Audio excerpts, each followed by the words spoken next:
Hello and welcome to Pale Reflections, a proud member of the Duff Network where we reflect on Wildbow's most self-aware work as it releases. I'm Ruben Morehouse. And I'm Elliot Diebold. And we are back from being away. I think I said that last time. I'm almost positive you made the same joke last I'm going to week. say it every single time. We're back to talk about Backaway 5.1, 5.2, the bonus with Fae and Goblin, and some predictions and stuff. Let's start with 5.1, shall we? Which is yes. From Lucy's perspective. Lucy and Verona are back in Kennet, planning out their approach on how to deal with the three weirdos. And Verona is reminiscing about the good old days. Yeah. I mean, after we've sort of had a week away from the Kenneteers, so I feel like the opening of this chapter is trying to do a lot to get us immediately back into their headspace. And I mean, it's not good. Yeah, Verona's, I guess, trains of thought over this chapter and next chapter are quite worrying. Like, if I was watching The Walking Dead, I'd be worried that Verona was about to get eaten by a zombie, basically, because she's throwing out some death signals pretty hard. And obviously, I don't think Verona's going to die, but that kind of indicates that the is Verona going to become an other stuff is starting to come to a head a lot more overtly. Yeah, I think we'll obviously dive into where she's at a lot in the next chapter, because that's from her point of view. But yeah, there's obviously sort of big fucking alarm bells that get set off in your head when you start reading this part of 5.1. And as well as you said, it just makes sense because her dad, all the stuff going on with her dad, like, of course, her feelings about all this stuff would be coming to a head in these circumstances. Like, it's very believable that something's going to snap or something just because, just because of the circumstances and everything going on. She's been pulled away from the school. The dad stuff's getting worse. Yeah, like I was just, I had the same feeling. I was just like, it just feels like we're about to head for some big transformation in everyone's relationship to Verona.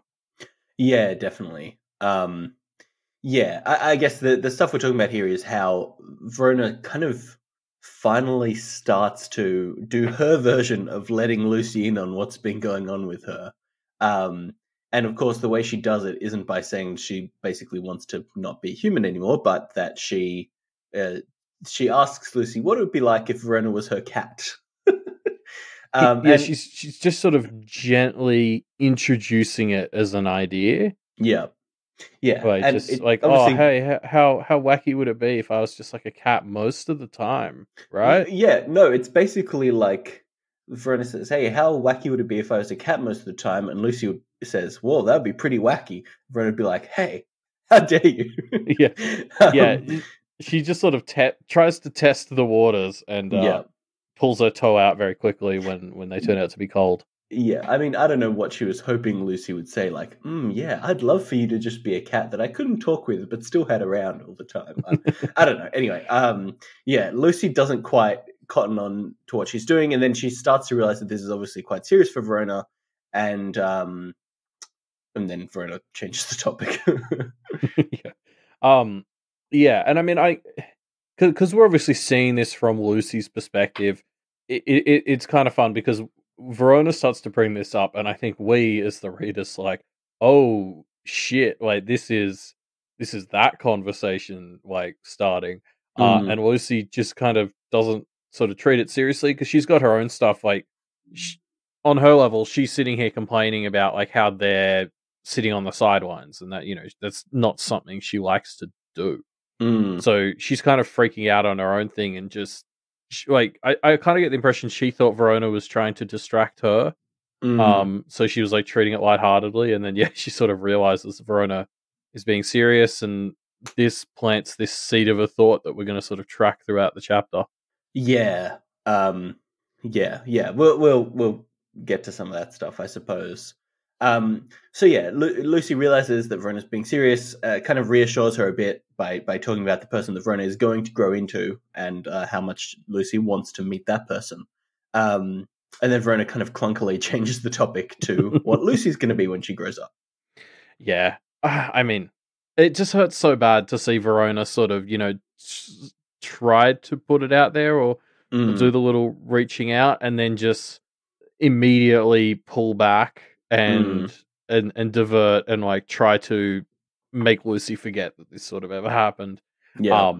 I don't know. I was gonna say, like, originally when I read this, this makes these conversations harder to have in the future because Verona won't want to raise suspicion. But that cat is kind of already out of the bag by the end of this chapter.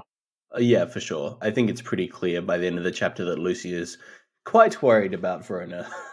Yeah, for the right reasons. Yeah, definitely. It isn't resolved, right? Like, Verona absolutely tiptoes over, but doesn't actually get any kind of resolution from Lucy. She just kind of, you're right, backs down.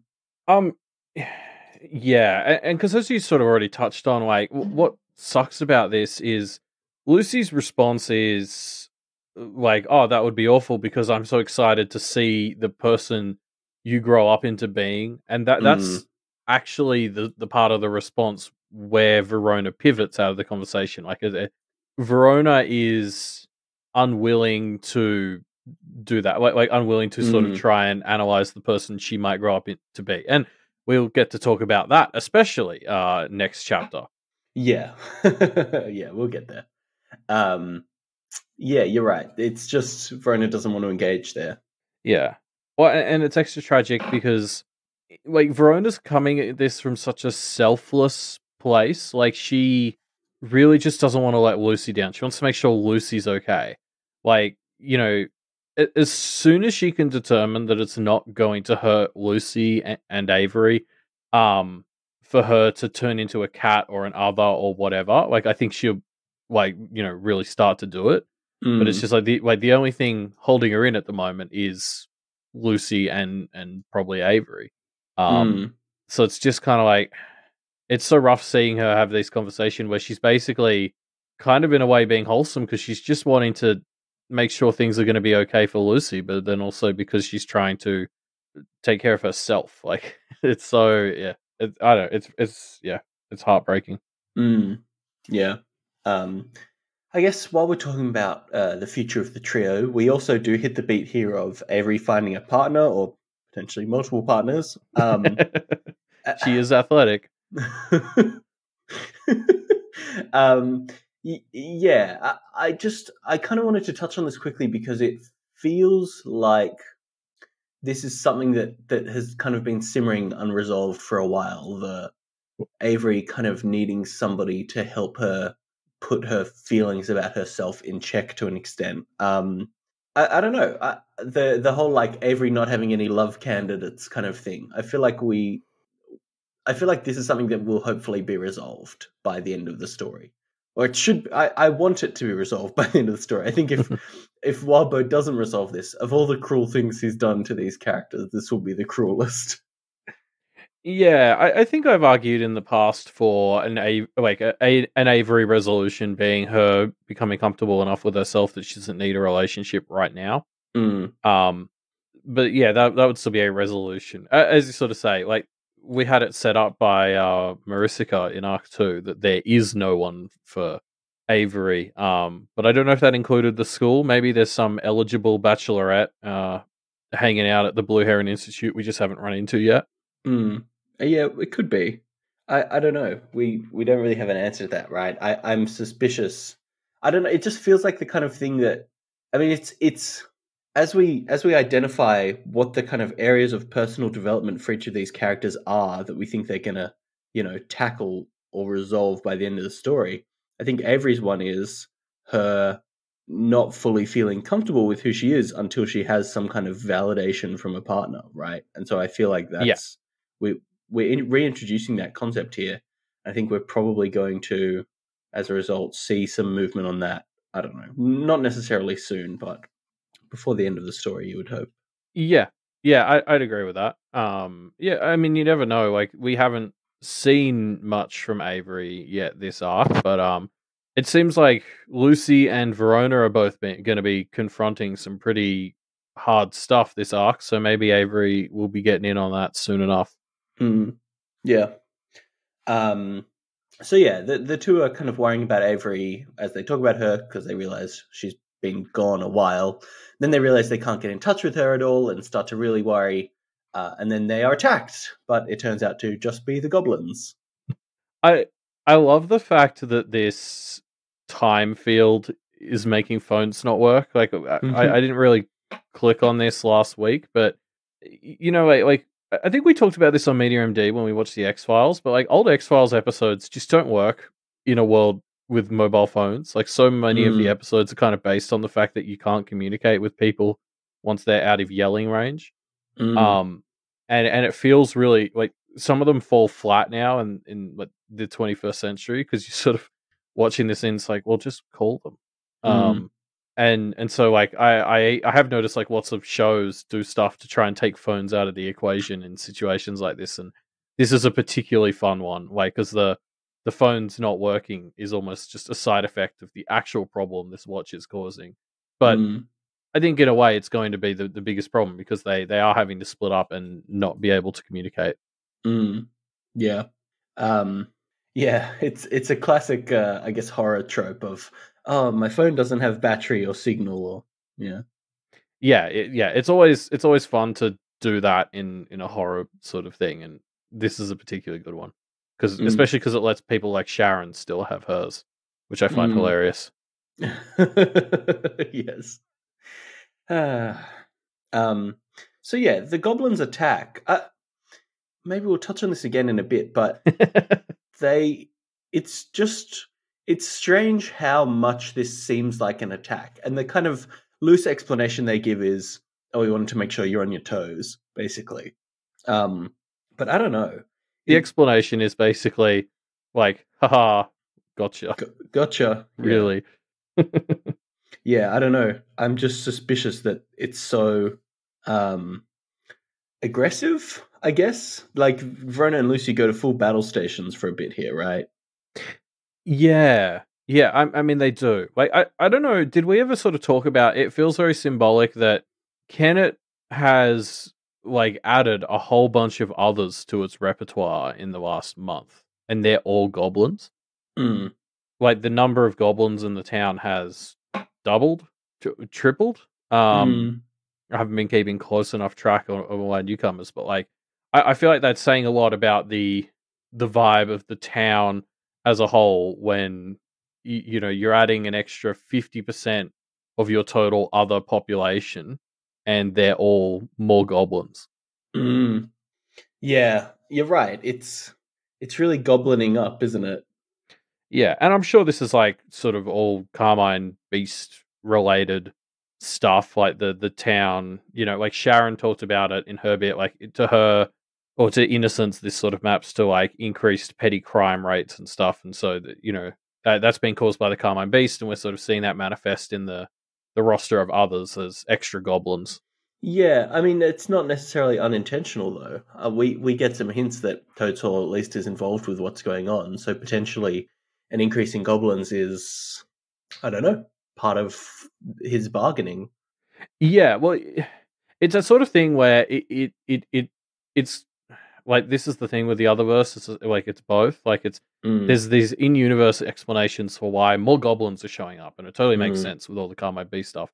But then you also think, well, but also, is someone in the story doing this on purpose? Like, is Toad Solo bringing in more goblins because as the leader of them, like, that sort of gives him a bit more pull in town, I'd imagine. Yeah, I wonder if that's actually going on. It's hard to. Yeah, you're right. It could be either. Could be unintentional. Could be intentional. Let's while we're talking about what's going on with the Carmine Beast. We saw in the first of the interlude chapters, Carmine Beast were in a car, and we now find out Toad Solo is saying Matthew and Edith were going to try and intercept them, and then it went bad, and Toad Solo can't say why. I mean, like, this is the closest we've come to proof of, oh, it's these people. Like, this is the most overt proof we've had so far, right? I mean, there's like a thing when Matthew and Edith sort of come back, they talk about how they were trying to come at them from behind, or it's so vague that at a surface read, I was like, oh, that doesn't sound like the car that, popped tires next to Clem and stuff. But Yeah. it doesn't rule it out, and like the whole thing is very sus. Like I would vote imposter Oh yeah, in for sure. this situation. I Yeah, I don't know. It is extremely suspect that Matthew and Edith are like, oh, we were driving around, had car trouble, had to come around another way. Like, I don't know. But I guess the Kenneteers don't know that the Carmine Beast stuff was in there. So if this is a big clue, it's a clue that's only working for us. For the audience, yeah. We'd need Clementine to be like, hey, there's that car with all the red fur in it or something for it to come to the Kenneteers. Maybe she'll say that. Who knows? Doesn't seem likely though, does it? But yeah, this clearly kind of implicates, if true, Matthew and Edith and Toad Swallow as being part of the crew that, is dealing with the fallout of the Carmine Beast without telling the Kenneteers. So not necessarily murder, but at least they're involved in cleanup, which isn't great, right? Well, I mean, yeah. Do we know? Like, Toad Swallow is very bitter about this because he's sort of like, oh, I was told not to say, so you have my apologies. Like he makes this big deal out of it in a way that is like meant to draw your attention to the fact that Edith and Matthew told him not to say. Like he's there if he's genuinely not on their side. So if he's genuinely on their side or whatever, there's probably a better way he could have answered this question. Mm. So I don't know if he is a culprit so much as either they have him under their thumb or he thinks it's something else, but they misled him as well, and he's just bitter about that and doesn't realize that that's what this is. Mm. Yeah, I don't know why I'm defending Toad Swallow. Like he's a little asshole. No, he's a champion. Yeah. There's this other thing. Just as a quick point, we learn about Nat, who is it's Snatch Ragged. Is that right? Yes. Whose tongue has been completely deformed. And I just had this interesting thought as she was attempting to talk. What basically happens is she makes these gurgling noises, and Verona is more or less able to translate. Do you think this is because? I wonder, is Nat able to lie when she's not understood? Is that a quirk of the system? Because can the spirits understand it?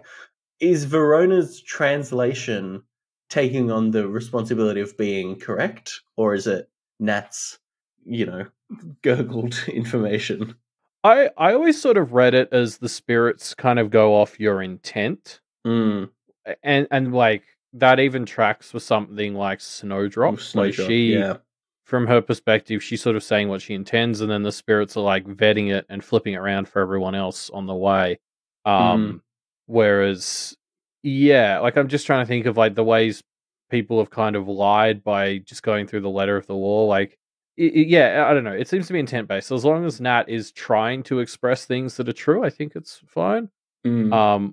If people misunderstand them, then it's their own fault, I guess. Fair enough. Yeah, okay. I'm just now we're getting back into Kennet. I guess I'm on the prowl for mystery clues. Yeah. We'll sort of get to some stuff at the end of this chapter that makes me feel like I'm paranoid. All right, we'll see. Okay, so yeah, Matthew and Edith come along, and the gang kind of starts to put together the scope of what they're dealing with. Things are going bad all over the place. Yeah. I mean, what's this read? What's your read on this moment where Matthew and Edith? There's this bit where Verona's like, "Do you think this is all our fault that this stuff is happening?" And Lucy notices that they sort of have that hurt look that Verona had before, and then Verona points out they hesitate before saying no, it's not your fault. I guess just, Bristow is from the school, and so there's probably a bit of concern that something that happened at the school has triggered this. That would be my guess. Yeah, I guess because we're constantly seeing from Verona and Lucy's perspective, they don't trust these two, and maybe that goes both ways. It just feels like everyone kind of should be on the same page, and they just can't get there. Yeah. I suppose so. Okay, cool. I think the trio as a whole were kind of underestimating this threat, right? Like they, and maybe we as the audience were too. They kind of saw the dossiers and were like, "Oh, these are just people. You know, we can take care of just regular old people."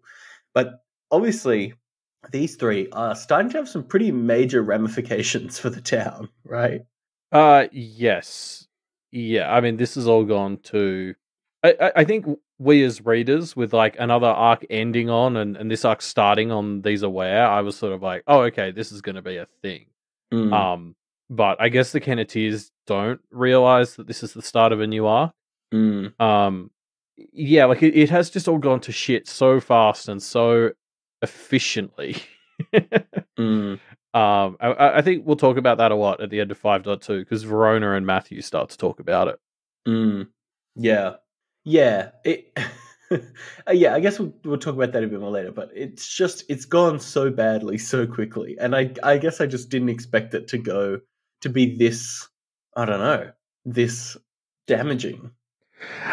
Yeah, like I this is already starting to feel like one of those fights where even after they win, like whatever that looks like they're not getting out of this without heavy damages and problems in the aftermath. Yeah, no, I think so. Sorry, I just noticed the Charles part. Let's save the Charles part for later because he comes up again.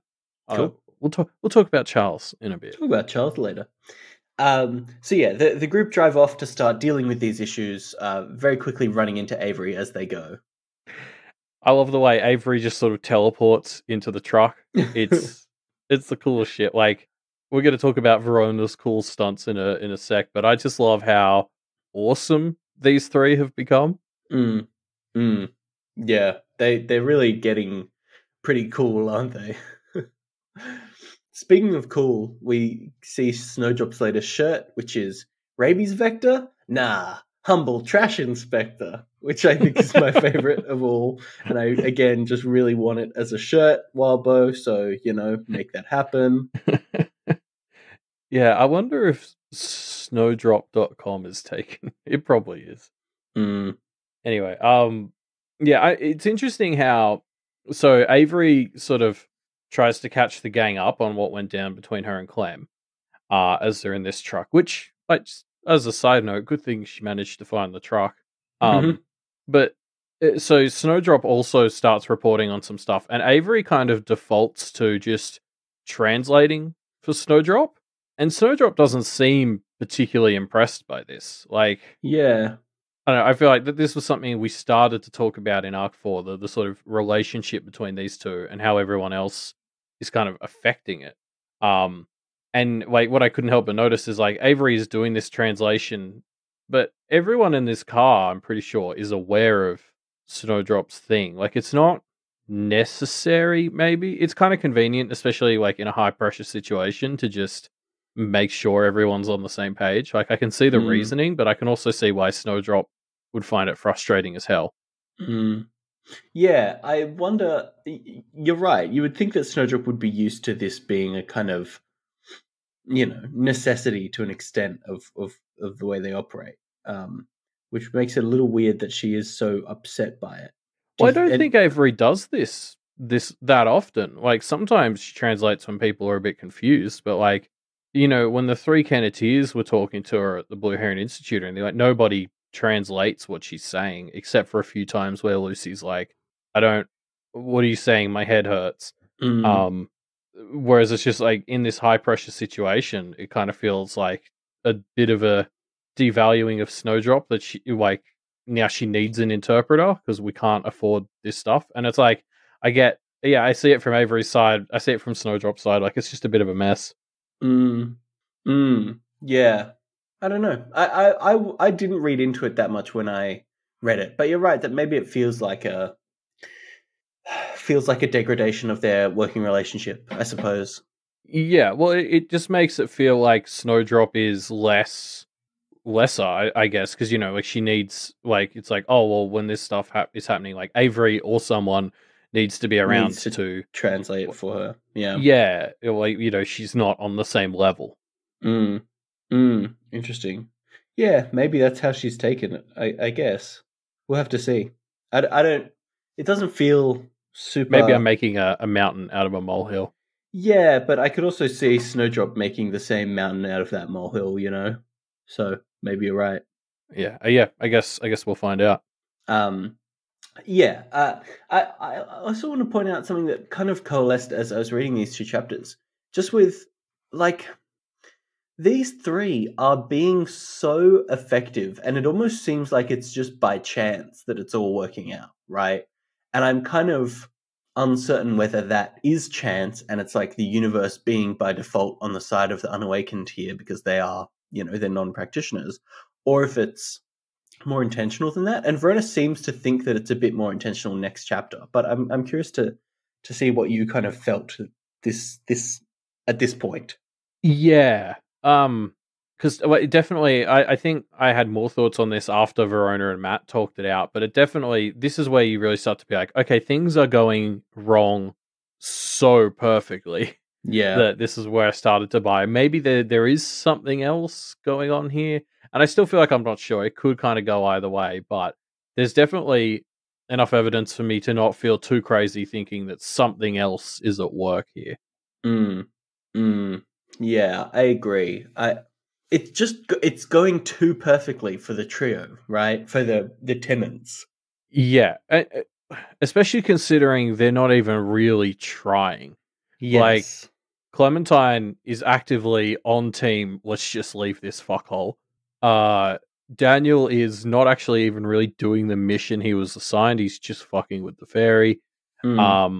Sharon, as much as you can ascribe intent to anything she does, I suppose there's some there, but she doesn't know what she's doing. She's just kind of doing her thing and accidentally fucking shit up for everyone else, she doesn't know what she's doing. Yeah, so this isn't like some cutthroat crew of 3 people who are intentionally, systemically destroying the town. It's just 3 people who aren't even really trying to do much at all, except for Daniel. Daniel does sort of say in this that he wants to bring the town down, but yeah, yeah, and at least he's kind of actively taking a stance on what he's trying to do, whereas Sharon's not. Sharon's thing isn't really. I don't know. I guess it kind of is. It just more feels like she's just kind of incidentally there and fucking shit up. Yeah, exactly. She's trying to do her thing and she doesn't actually realize what it's doing. Yeah. Yeah. So the team split up to take one person each, of course, and Lucy goes to the Fae Cave, or Fave, as we call it. And and obviously we've kind of seen this from the other side to an extent where we get a bit of Lucy's perspective on it, which is good kind of setting of what it actually looked like from outside of Daniel's weirdly warped, possibly, brain. Yeah, well, we see the lead up to Lucy actually showing up. But can we talk about the decision for who should tackle who? Because I think about this, there's some stuff to talk about there. Like, Avery going after Clem just sort of made sense to me. That was one where I was like, okay, yeah, they have a bit of a rapport. I actually think Avery might be able to get Clem on side just by being nice and connecting with her. Yeah. So I'm ready to eat those words, but this feels like the pairing of Avery's the most likely one to try resolving it just by having a chat, and Clem is the one who that is actually probably possible with. So fingers crossed for that actually just going well. Yeah. It's not. Yeah. It's not going to. What am I talking? I mean, no it might. It does. Hopefully, we'll have to see. But yeah, then there's this interesting part where they're trying to figure out of Lucy and Verona who should go after Sharon and who goes after Daniel. And Verona obviously suggests she go after Sharon just because, begrudgingly, it's just like, you could maybe handle Sharon, but it's just so much extra effort to deal with her racist bullshit. And then there's this sort of afterthought of Verona being like, oh, and also maybe I'll get sucked into Daniel's stuff. And I just love that because that's almost the afterthought for the reason who should go after who. But I actually think that ended up being the most important decision. Because this is what Lucy clicks into. Lucy's like, oh, thank God Verona's not here. And this is what leads her to connect the thoughts about Verona. So Yeah, it's crazy. It's crazy to me that ended up making more sense than not sending like Lucy to have to deal with like the openly racist person. Yeah, I was quite impressed. We kind of made a weak stab at how the three tenants would tie to our three Kenneteers back, in Arc 4, right? And I was very impressed by how Wildbow proved that there was a lot of thought going into this, because of course the Kenneteers and the tenants aren't a one-to-one match with each other, but they are kind of reflections. The tenants are reflections of the exact kind of interpersonal problems, specifically surrounding Verona for most of it, that are kind of happening right now. And I think that's it's really clever how well these have been tied together. Yeah, absolutely. Yeah. So yeah, well, actually, okay. I want to, again, not sure what's going on here, but this I think is worth discussion.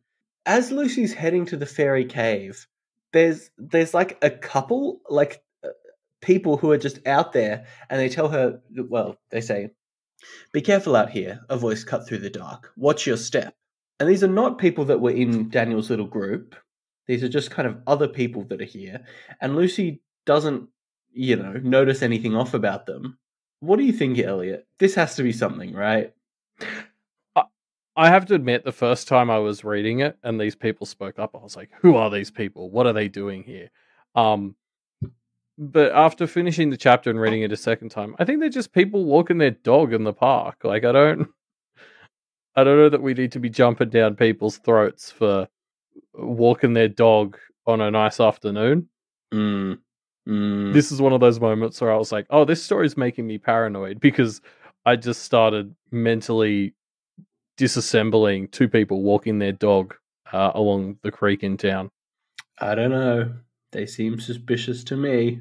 I mean, well, do you have any theories? No, I don't. Who are they? They just seem sus. They just seem suspicious. We'll see. Maybe we'll get some theories in the comments or something. But I think there's something up with them. Yeah, we get to see Daniel's shenanigans from an outside perspective. And I think Lucy bumps into the people that were, with Daniel's little posse. And they seem to be doing okay. They don't seem to be too permanently affected, hopefully. Yeah, I mean, the young girl seems kind of scarred. But I also kind of got the impression from the way everyone was treating it that she might just leave it behind her as she grows up. I don't know. I mean, doesn't Daniel later on sort of say he has an eye for talents and stuff? So, like, I'm worried that this girl might be sort of permanently broken because maybe she actually just had, like, a bright future in front of her. So I hope that's still the case. Yeah, I wonder if this is like enough to make her a kind of semi-awakened kind of thing of her own as well. Yeah, I mean, I guess we'll see. But yeah, so we then see Lucy getting ready to jump into the conflict, unable to keep the thoughts of Verona in comparison to Daniel out of her head. Yeah, and we also get her seeing, and it's later touched on by Marcy as well, that Guilherme only has his one adventure left now. And Marissa even refers to his sole remaining adventure as his mystery. Which I wonder what that is. That's a fun little tease for us. Hopefully, I mean, there's clearly one big mystery that's going on at the moment, right? I mean, yeah, but would Guilherme's last adventure be who killed the Carmine Beast? I don't know.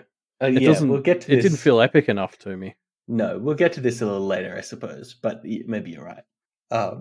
Yeah. I don't know. I think this is a fun tease, and I hope Lucy gets a chance to go chat to her mentor and just sort of ask him point blank. Yeah, so as we've already seen, Lucy kind of jumps into the conflict. Daniel slips away. Lucy gives chase, thinking about how Daniel has no hope for the future. Grim. Yeah. I mean, this moment where Lucy puts the thought together about Verona because of like Daniel and his singing, like it's just it's so good. I mean, as a follow-up to sort of Daniel's chapter, like so much of Daniel's chapter to me was just this beautiful prose, and seeing it now from the other side where, he's doing all this shit and doing his singing, and it leads Lucy down this thought journey that ends with her being like, oh shit, Verona will totally turn herself into a cat to get away from her dad. Like, that is, she is going to do that. It's such a great moment. Like, us getting to see Lucy put that thought together step by step is amazing, and the writing was so good there. Yeah, it's good, isn't it? Yep. So yeah, now Lucy's got some stuff figured out, which will hopefully help. Yes, so there's going to have to be a conversation between Lucy and Verona next time there's a chance, and Avery will probably get dragged in and get the old "wait, you knew" from Lucy, which should be fun. Yeah. I mean, this whole fight in the woods after they escape, or as they're chasing Daniel through the cave, is very fun. Like, Daniel and Marissa are both using glamour all over the place. Lucy and John are trying to get weapons out and not succeeding. Daniel just fucking munches on Marissa for a bit. Like, this is a great section. Yeah. Good stuff. Yeah, no, it's a good little set of scraps that we see across this chapter and the next chapter, actually. True, yeah. Yeah, so, and then you're right, that morose way to end it with hey, Daniel's a lot like Verona. Hey, Daniel has no hope for the future. Yeah, it's a grim ending, huh? But yeah, that's where it ends. That's where this chapter ends. We leave Lucy's head for a bit, and we go to Verona's head for 5.2. So we're back with Verona, who is still with Matthew and Edith, heading to track down the skeptic. Kind of?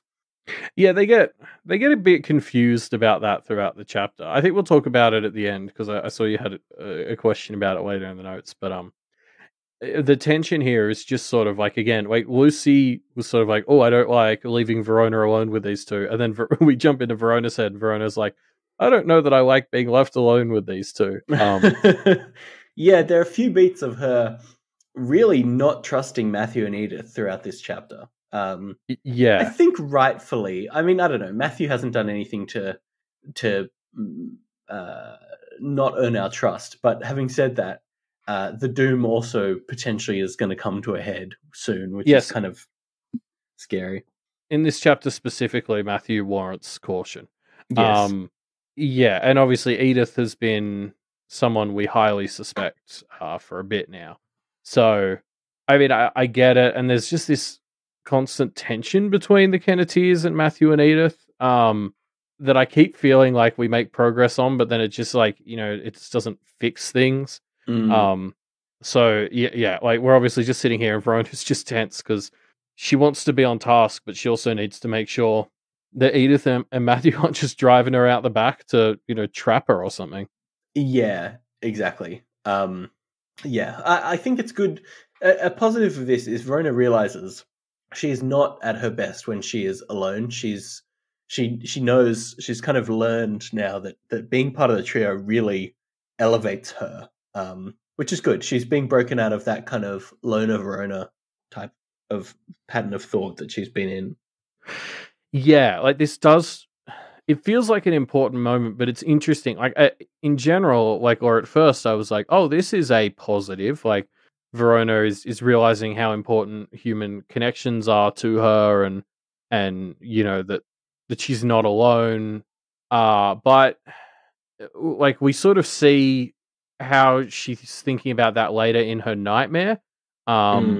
That we'll touch on, but like, it's, again, like, everything is still framed in terms of her dad. So there's still, she's sort of like, oh, I'm happier when I'm with them, but there's still this lack of faith that she can be happy in general with relationships like this, I guess. I don't know. I'll talk about it with the nightmare, like, because that's obviously, there's a lot to talk about there. Yeah. Yeah, fair enough. And then we get this great line, a body hit the roof. And immediately things go up to 11 because you're like, what the fuck? Suddenly we're under attack again. But no, it just turns out to be, this time, Alpy. And this is the second instance in these 2 chapters of an ally kind of unintentionally attacking the group and making them kind of panic about what's going on. Am I being a tinfoiler, or is something going on here? No, rule of three. Let's see what happens for the next one. Yeah. Because I did have a different read on this one. Like, I do think Alpy's just a bit of a dumbass and didn't realize this was a problem, especially after a conversation with Matthew. But you're right that now we have 2 instances in a row of Kennet allies showing up to the Kenneteers and just like scarring them in the process. And that seems like a bit of a indicator on like what the relationship is between those 3 and the others of the town right now, as well as possibly setting up a 3-beat that may not be fun. Yeah. Maybe it's just a representation of the fact that the Kennet others don't seem to be like considering the Kenneteers or not on their side to an extent. I don't know. Good moves by Verona in response, though. She does a quick Rivali's Gale and saves herself as a cat, which is wild because on my first read, I didn't even realize that she had turned into a cat. And the word cat doesn't appear. She blasts herself with Rivali's Gale into the air, lands, and we get this blink and you'll miss it kind of moment where she lands with all 4 paws. And until I saw that, I was like, wait, what? She just kind of saved herself. But no, she turned into a cat. It's just such a second nature kind of thing for her that she doesn't even click that, oh, now I'll turn into a cat. She just kind of does it immediately. Yeah, she talks about, I've been setting up my cape glamour to be like a thing. And then she didn't actually process using it. So I was kind of like, okay, she chose to use the note instead. Yeah. And I was getting ready to read into that. And then it's just something like, and I used my tail. And I was like, wait, what? I mean, yeah, not only is this a fucking sick move, that she can like fall out of a truck and blast herself back in as a cat, and do a cool cat scream in the meantime. But you're right. Like, this confusion here is used to highlight to us that Verona can just sort of swish her cape, become a cat, and not even really think about it, which is cool and concerning. Yeah. Yeah. It is concerning, right? I don't know. Anyway, with Alpy now in tow, the gang starts to realize pretty quickly that things are off. There's a lot of spirits and strange going-ons that just shouldn't be here. Yeah. And as well, like, Verona manages to fit in asking about Melissa quickly, and it doesn't, I mean, the Melissa stuff is not going well, right? Yeah. Like, this, it doesn't seem good. They're talking about her becoming a bit other. Well, she's not. Yeah. They say things like, well, the only way it's going to go really bad is if she's sitting alone in a room by herself practicing things 40 times. But I'm sure she's not doing that. And I was very much like, oh, I see. So she's doing that. Yeah, like she's got a leg she can't walk on, and all of her friends have abandoned her. Yeah. So I'm sure she's got plenty of better things to do than sit in her room and fucking dwell on the magic she witnessed. Like, yeah. Oh. Yeah. I'm worried about where that Melissa stuff is going to go, because she's not really an ally. I mean, she's not an enemy, but she's not an ally. She's kind of just a chaotic force. Yeah. I mean, well, there's one future where she's an ally to Verona. Well, true. If that's what Verona's looking for, then the nightmare future definitely. We'll get to that, I guess. Yeah. I mean, that tells us a lot about how Verona thinks of Melissa. That nightmare. So we should touch on that there as well. Yeah. Yeah. But yeah, so they're kind of theorizing that the Gilded Lily is around and is kind of causing trouble just unintentionally with a wake of magic items as she goes. But we kind of know, I think, that it's actually Griggs, like, going around taking down protections. And we see that later on, I think, confirmation that, yes, there's some stuff going on with, like, magic items that might be pulling in others or whatever. But most likely it's just kind of taking down the protections that have existed for Kennet for a long time. Yeah, I mean, there seems to be some confusion here in the characters that is passed on to us as readers, because there's just a number of moments where they're like, "Oh, this is probably the lily," oh, although maybe it's not, and then I think this is all built around the fact that these spirits are pouring in with seemingly more directionality than like you might expect. Like they're coming in a lot faster than you would think. And is that Clementine? Is that the Carmine Beast? Is it something else? Like maybe Kennet has just had the perimeter for so long that it's like if you open up a thing with a vacuum, like the air gets sucked in stronger. I don't know. Like it's interesting. Yeah. Yeah. Yeah, I feel like we're still not 100% sure of what exactly was the case, but I think we more or less know that regardless of what is causing, almost certainly there's some magical item drawing things in, but also Sharon's messing with stuff to an extent that is causing problems. Yeah. It definitely feels to me like they don't actually go near Clem. They just keep thinking they do, and I'm just curious why that was happening. Yeah. So yeah, the group kind of comes across in their travels a strange old man, and a fight breaks out with Verona kind of exposing herself to give some power to Alpy before they scrap. Well, doesn't that happen after? Am I confused? It doesn't. It doesn't matter. I mean, Maybe I'm confused. this guy I thought it was before / during the fight.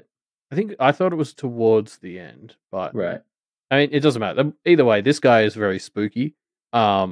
Like he's got that sort of Terminator vibe where they just can't seem to quite stop him. But that sort of paled in comparison to just Alpy turns into like a fucking Tasmanian devil whirl of black ooze with multiple arms coming out of it. Like it's full horror movie monster shit. She just starts pulling here. Yep. And Verona doesn't even blink. Yeah, Verona's really just rolling with the punches.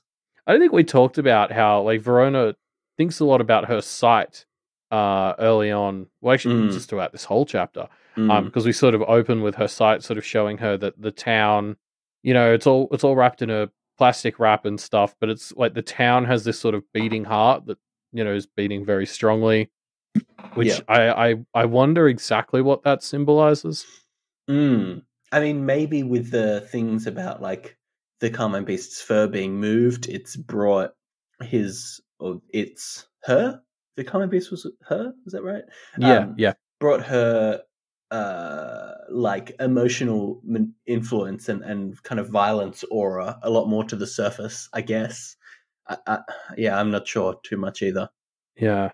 I mean, I do like that as well as just a way to set up, because what we start to see is Verona like loses access to her sight as they get closer to Sharon. And obviously Verona uses her sight probably more than anyone. Yeah. And so it's like she actually starts to get trapped in the dark. As they're trying to like get through this forest, which just doesn't happen to her, and sort of shows exactly the effect Sharon has on people. Yeah, and also obviously, as Verona kind of points out, Sharon represents a slide back to the normal, terrible world, right? So Verona kind of becoming more and more human as she has to confront Sharon in a way is great. Yeah, exactly. That's her worst nightmare, right? Yes, literally, it's just being a person. Yeah. Speaking of worst nightmares, so this man almost grabs Verona before Alpy pulls her into safety through the nightmare dimension, and Verona has a horrifying nightmare, and it is grim. Ooh, is it?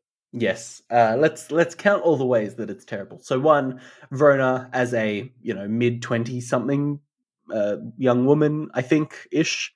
I think is like almost straight up 20, like just like right. Still stuck living with her dad, no longer in contact with Lucy or Avery, seems to be actively sabotaging any attempts to befriend her or pull her out of this slump, both with Lucy and with Jeremy and theoretically anyone else, and is also a drug addict, which I was curious as if it was a metaphor for the practice in some way, but I didn't have anything tangible there.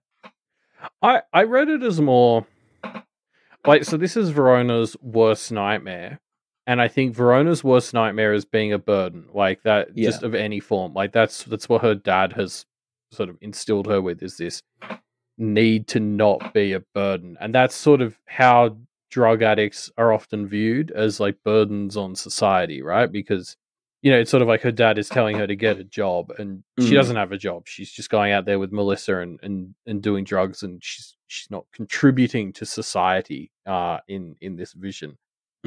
So that's sort of where it came into it for me. It's just a way to sort of highlight this sense that Verona is, a burden on society from her point of view in this nightmare. And she talks about that a lot with, like, apparently Jeremy's still into her. Like, Lucy tries to reconnect with her, and Verona doesn't want to drag them down with her, but she's also not able or willing to pull herself up. And the fact that even her dad can call her out on that, which, first of all, like, pot calling the kettle black. But like the fact that even her dad is like, you need to get your shit together, I think is just like worst case scenario for Verona, which is why it helps sell it, doesn't it? If even Verona's dad thinks you're a lowlife, you're really in trouble. Although, to be fair, I think I bet he thinks that about a lot of people. I don't know if he's the most self-aware. He's not a good judge, is dude. Yeah. And then obviously, like, the fact that it's Melissa here, I think almost says more about what Verona thinks of Melissa right now than anything else. Like, Melissa sort of echoed some of these sentiments with like, with her leg and stuff, of feeling like a burden. Yes. What a burn on Melissa, though. In my worst nightmare, I'm your friend. Ouch, Verona. No, yeah, it is kind of, it's obviously tragic, but I also kind of had this vibe of like, it's so obviously terrible and over the top terrible that it feels unrealistic to me that Verona would ever end up like that. And so I'm hopeful that this is a way for her to be like, okay, this is what I'm afraid of, but look at how ridiculous that is, Yeah, well, I mean, it's meant to be a nightmare. It wasn't meant to be like a prophecy. But it still affects her, because like she feels this. Like, she even has that slip up after she gets out of almost saying that she's 20.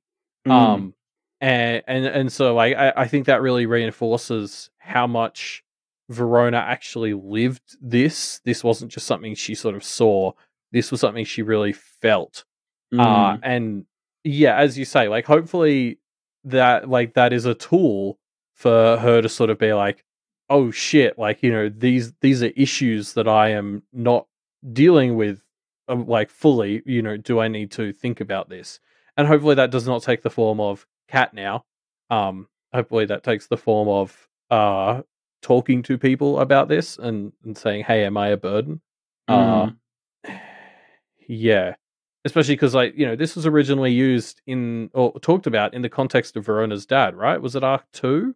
Where Verona was maybe willing to let Alpy give her dad nightmares in order to kind of help him to learn, or that was the debate about whether it would actually help. Yes. And I guess now we're going to practice that on Verona. Yeah, so hopefully it does help. I'm cautiously optimistic that Verona will be able to use this as a self-reflective tool. We shall see, I suppose. Hard to know how much this affected her. Like, obviously she's clearly affected immediately afterwards, but it's hard to know what kind of lingering effect this is going to have. Yeah, how much? Because especially like if it is like a real dream. I mean, I often forget my dreams within 2 minutes of waking up. Like how. What lasting impact will this have? You're right. It's going to be very interesting to see. Yeah. So yeah, while Verona's off in her nightmare land, the others are able to kind of pin down this ghoul and kind of semi-bind it and send it off, hopefully. It's a little bit ambiguous whether they actually achieve their goal of getting rid of it in a way that they want to. I didn't get the vibe they did. It didn't feel like a win. Matthew's just sort of like, hey, you're going to go away. And the ghoul's like, yeah, but you're going to owe me a favor. Matthew's like, no. And then the ghoul just sort of runs off, not in the direction of the exit. So it's just kind of like, okay, I guess that didn't go well. Yeah. But Verona and Matthew barely even sort of seem to react. They just sort of immediately, I guess, go into, we need to get Sharon. Well, yeah, because she is kind of, by being around, just continuing to cause more and more vulnerabilities, right? Yeah, she is the core of the problem. I'm not arguing that it's not the tactical play. It's just it's interesting how this guy runs off in kind of the direction of Alpy and Edith, and they're both like, well, anyway, moving on. Yeah. Yeah, so I want to touch on, I mean, Matthew does his best kind of I'm Lord of Kennet play here, but it doesn't seem to be very convincing, right? It doesn't convince this ghoul, at least. Yeah. I feel like this is very symbolic of like just what we've been witnessing since Miss left, which is Matthew and Edith have kind of stepped into this role of trying to manage the town, and they're just not a good fit on pretty much any axis, and this is just a tangible example of that being the case, I think. Yeah, they're doing okay, but it's just not enough, right? I mean, we see Matthew when he sees the broken barrier stuff, and he doesn't seem to know what to do about it, you know? Like, it just seems like, oh, this is fucked, and Miss was the one who got this all working, so we're fucked. Yeah. Oh, and can we talk about the Charles stuff here as well? Because basically one of the things that gets dropped is that Charles helped set up all this warding 10 years ago. Which is, again, one of these other little insights. Verona calls us out. It's our little insight into this formation of Kennet. Yeah, the mystery of the history of Kennet. Yeah, which just feels like it's going to be a big thing at the end reveal. We'll get some insight into how the mob formed and the secrets relating there. But it's just it's sort of two times in this week's chapters that Charles came up. Like, he comes up here as having been instrumental in setting up the warding of the town.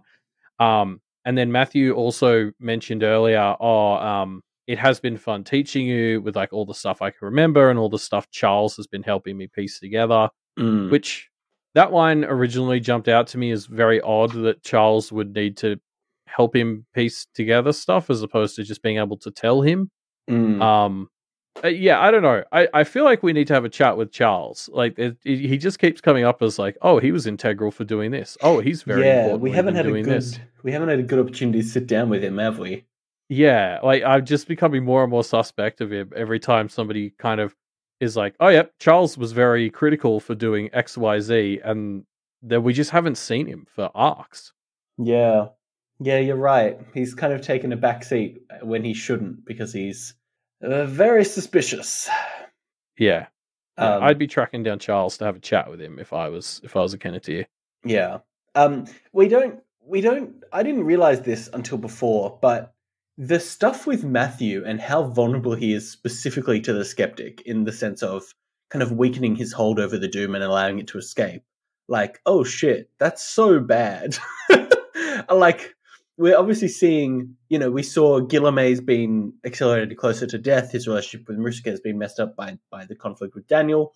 Sharon's messed up the protections around Kennet. Like, these tenets are having some serious impacts. And I think seeing Matthew maybe not die, but be like severely affected by the doom escaping, that feels like an appropriate level of impactful for this trio to cause. Yeah.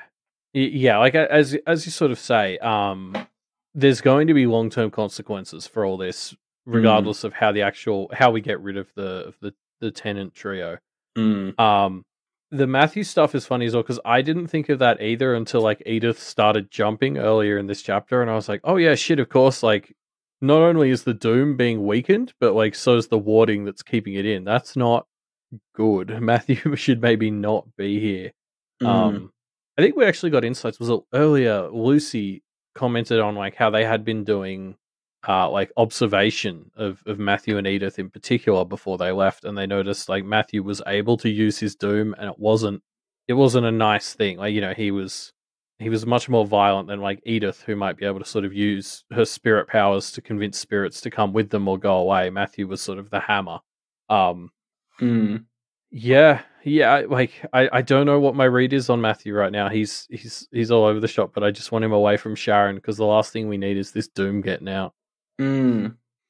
Yeah, it'll be rough. Yeah, and so this is the bit where Matthew and Verona also start to talk about what's going on. Like, why are so many spirits coming in? Are they being pulled by Clem? That doesn't quite make sense. It doesn't really fit the pattern.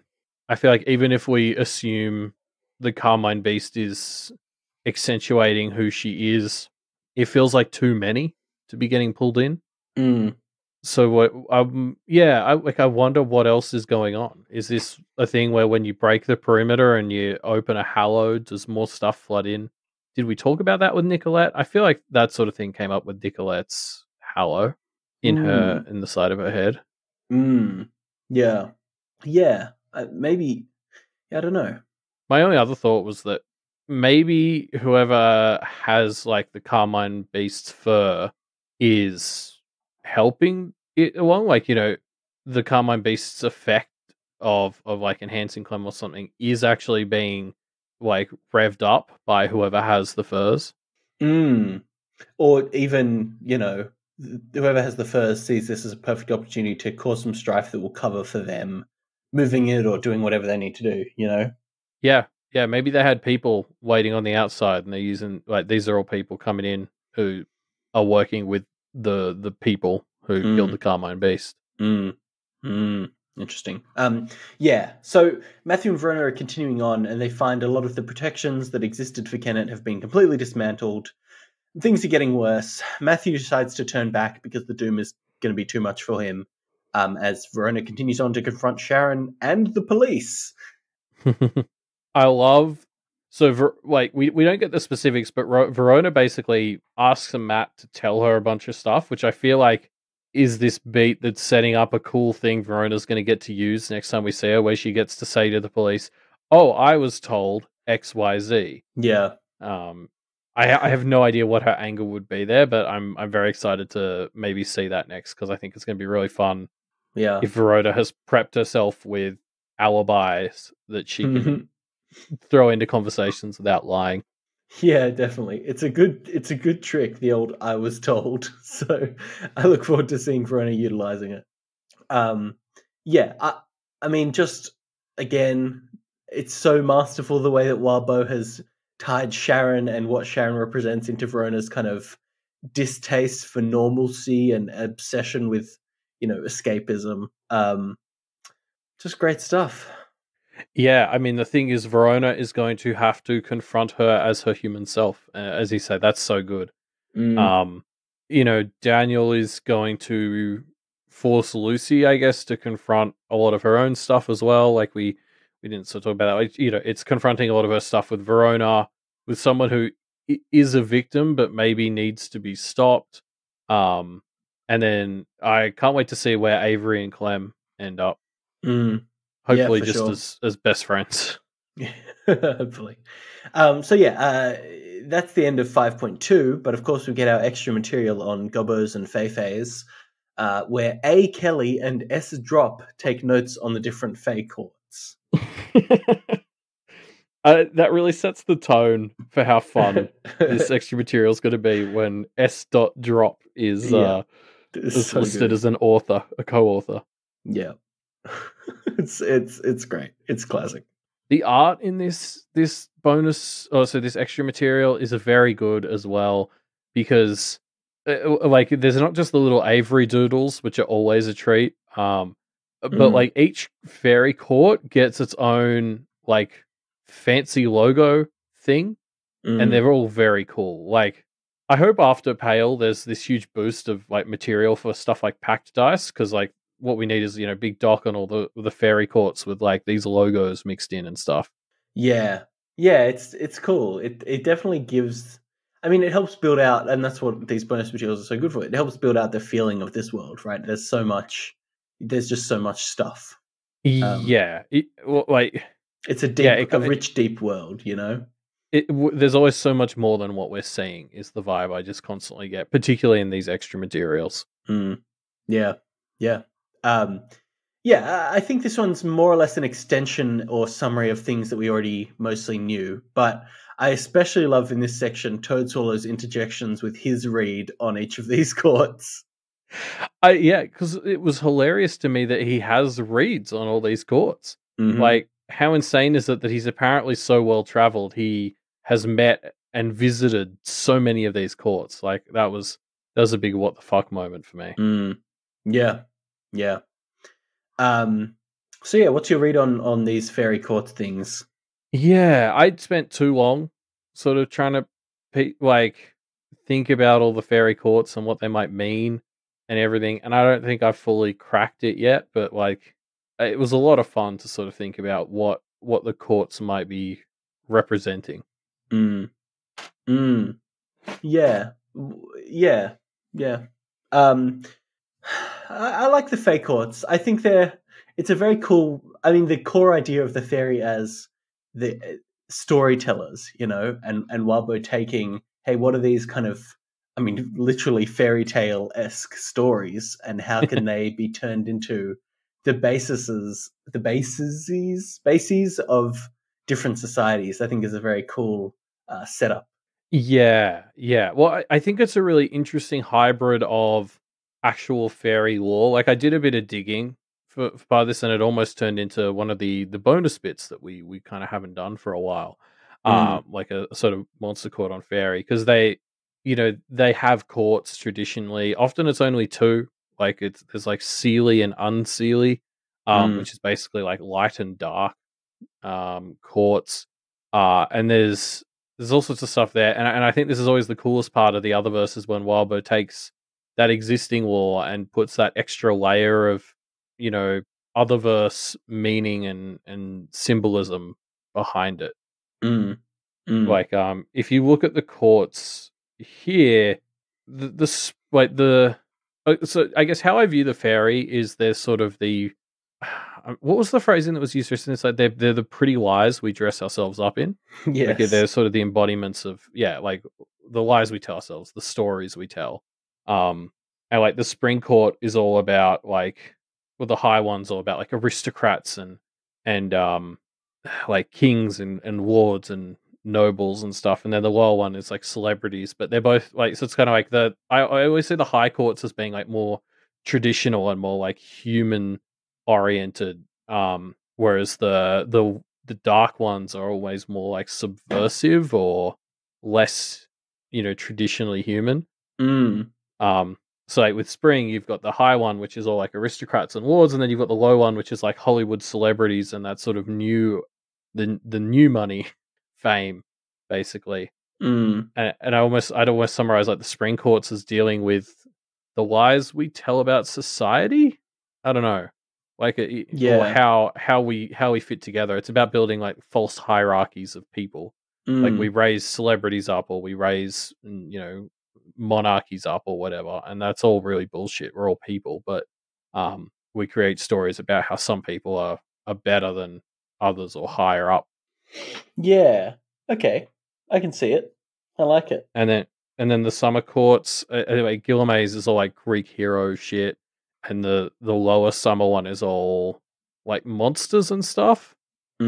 So I kind of had that one written down as like the lies we tell about the world, and how that, like, when you dress up the world as particularly heroic or particularly monstrous, like, just trying to make the world seem cooler and better than it is.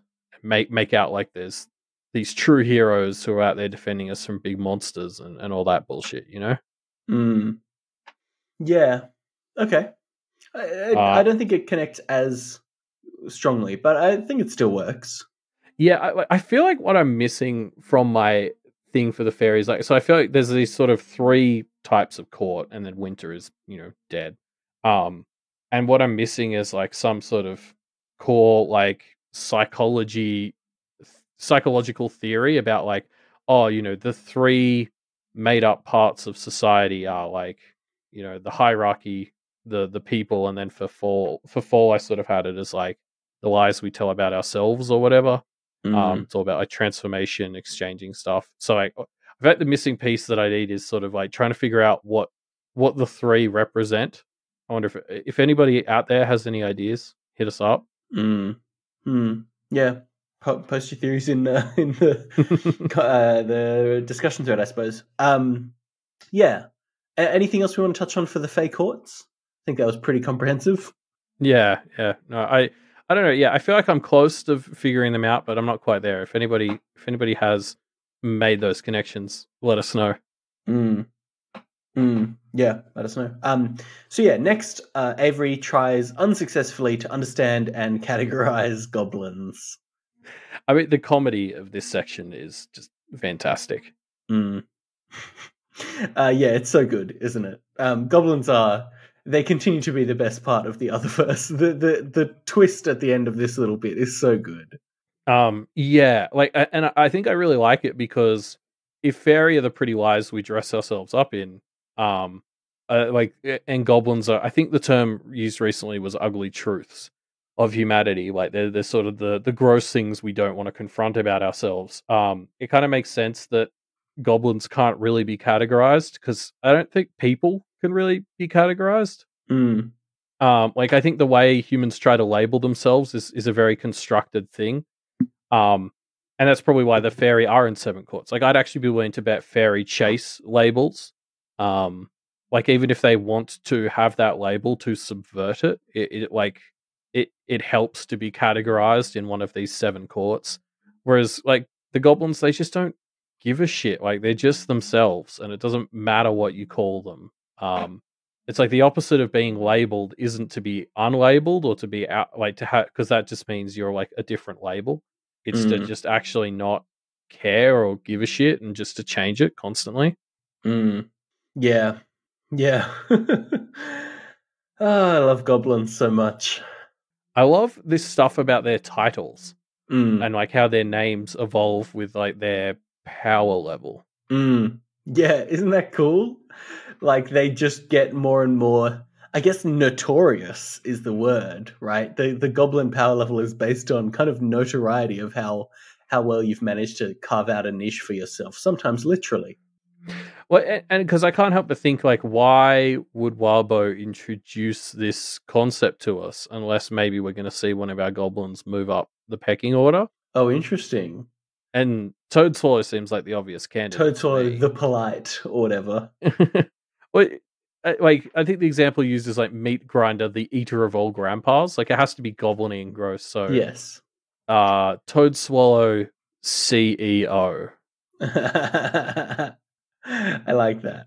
That's very good. Like, yeah.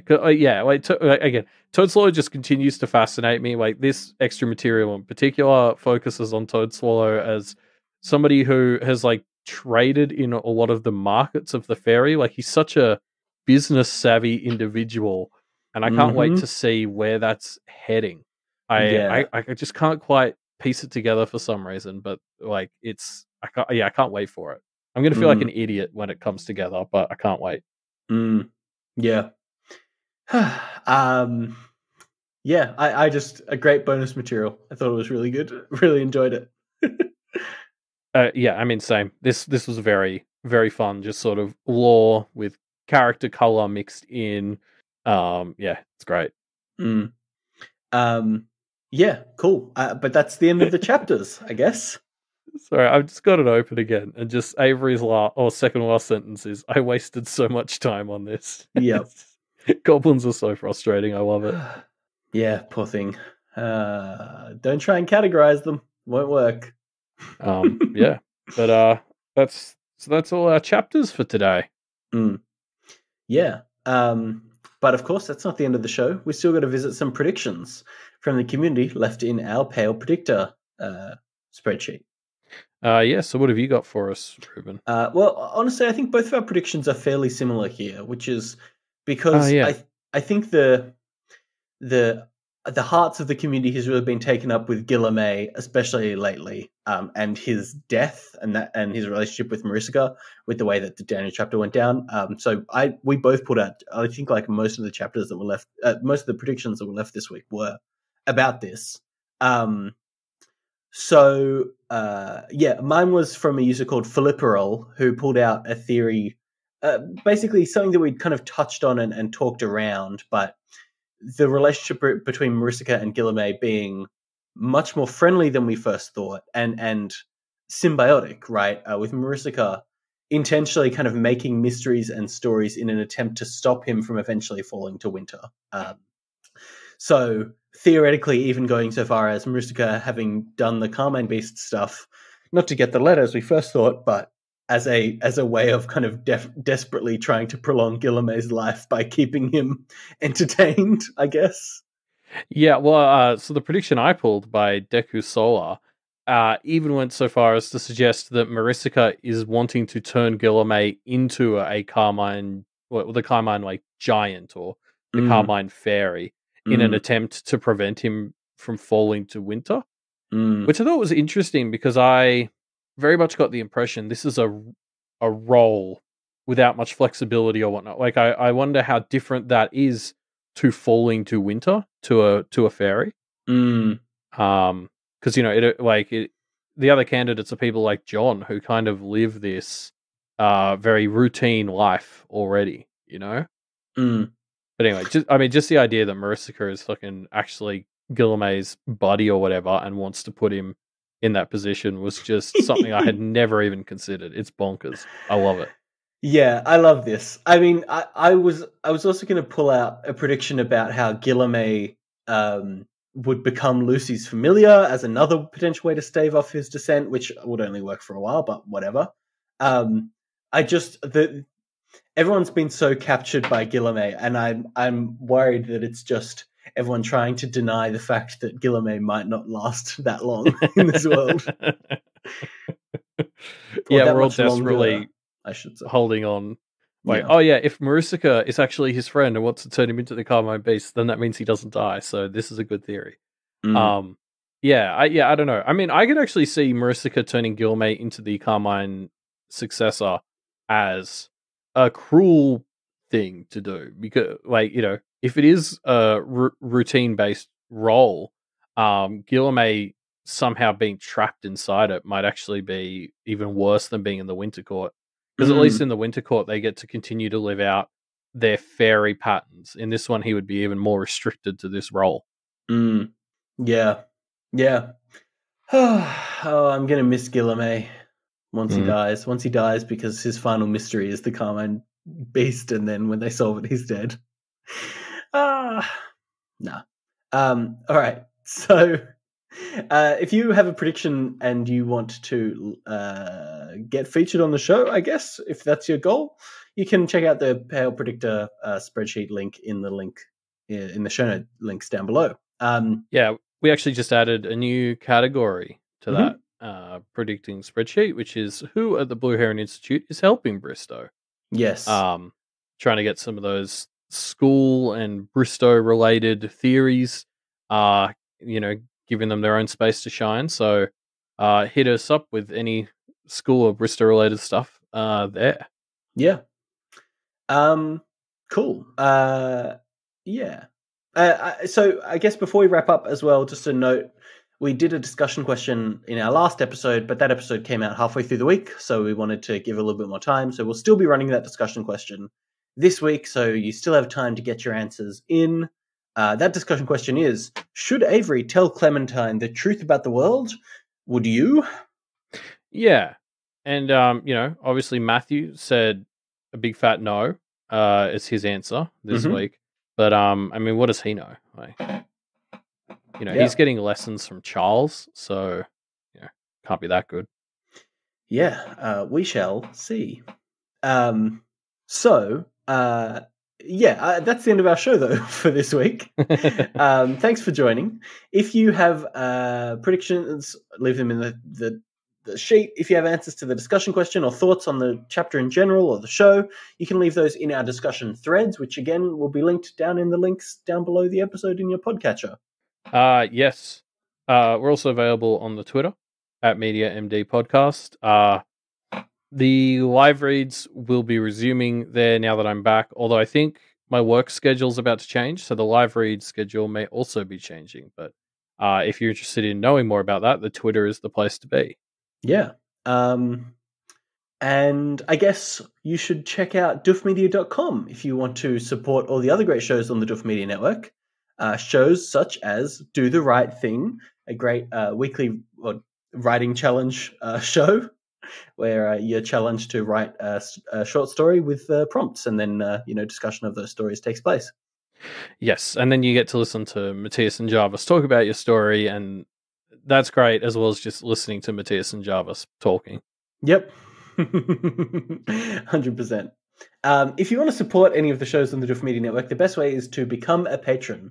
Go to patreon.com/duffmedia, and there are all kinds of little bonus tiers and rewards and all kinds of things that you can get access to if you are a patron. So go and check those out on patreon.com/duffmedia.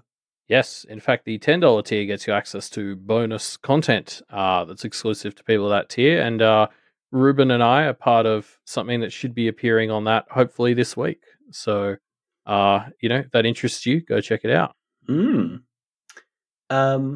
Yeah. All right. Oh, actually, while you're on Patreon, why not head to patreon.com/Wildbow, where you can support Wildbow, who, I don't know if you know this, but wrote Pale and a bunch of other stuff. Yep, definitely worth sending some funds his way if you can afford to, because, I mean, we love this story. We've loved all of his other stories, and we don't want him to stop writing. Mm-hmm. Yeah. But unfortunately, that is where we have to stop recording, because it's the end of our episode. So thanks for joining us, and we'll see you next time for more Back Away, probably. Presumably.